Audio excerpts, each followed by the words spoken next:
بسم اللہ الرحمن الرحیم۔ ربی زدنی علما۔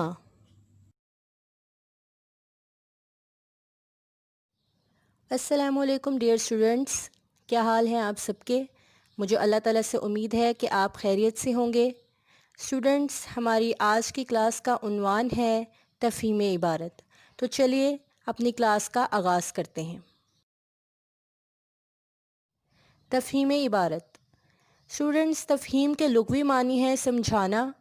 تفہیم میں ہم دیے گئے پیراگراف کو غور سے پڑھتے ہیں اور پھر اس سے متعلق دیے گئے سوالات کے جوابات دیتے ہیں۔ تو آئیے سب سے پہلے ہم پیراگراف کی پڑھائی کرتے ہیں۔ عبارت کو غور سے پڑھیے اور دیے گئے سوالات کے جوابات تحریر کریں۔ آم بچوں کا پسندیدہ پھل ہے۔ یہ گرمی کے موسم میں پک کر تیار ہوتا ہے۔ اس کی خوشبو بہت دل فریب ہوتی ہے۔ اس کے رس اور گودے سے قسم قسم کے اچار، چٹنیاں اور شربت بنائے جاتے ہیں۔ آم کی 450 سے زیادہ قسمیں ہیں۔ اس کی شکل اور مٹھاس کی وجہ سے اسے پھلوں کا بادشاہ کہا جاتا ہے۔ اسٹوڈنٹس، میں ایک دفعہ پھر سے دہرا دیتی ہوں پیراگراف، آپ غور سے سنیے گا۔ آم بچوں کا پسندیدہ پھل ہے۔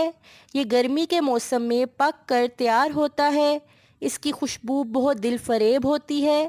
اس کے رس اور گودے سے قسم قسم کے اچار، چٹنیاں اور شربت بنائے جاتے ہیں۔ آم کی 450 سے زیادہ قسمیں ہیں۔ اس کی شکل اور مٹھاس کی وجہ سے اسے پھلوں کا بادشاہ کہا جاتا ہے۔ جی اسٹوڈنٹس، اب آ جائیں سوالات کی طرف۔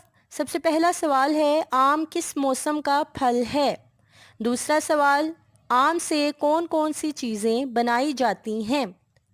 تیسرا سوال ہے، آم کی کتنی قسمیں ہیں؟ چوتھا سوال دیکھیں، آم کی خوشبو کیسی ہوتی ہے؟ اور آخری سوال ہے، آم کو پھلوں کا بادشاہ کیوں کہا جاتا ہے؟